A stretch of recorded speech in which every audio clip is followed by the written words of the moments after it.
সেদিন টুম্পা কয় আমার ছেলে তো সরকারি চাকরি পাইছে। আরে পাবে না, তোর বাপের তো অগাধ সম্পত্তি ছিল, সেইয়া পাইছিস তুই, সেই টাকা দিয়ে ছেলেটা চাকরি কিনে দিছিস। তো ছেলে কি নিজের ক্ষমতায় পাইছে? আমরা কি কিছু জানি না?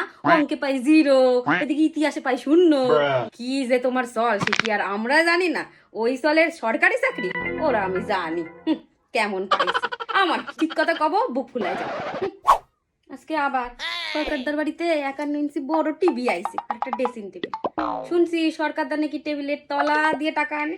টেবিলের তলার টাকা ছাড়া কি আর এই সব হয়? ড্রেসিং টেবিল, টিভি এসব কোদ দিয়ে হয়? আমরা কি কিছু জানি না?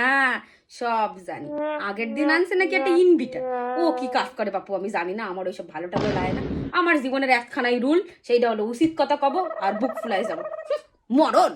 আরে দিদি কব কি, পাড়াটা একদম নষ্ট হয়ে গেল, নষ্ট।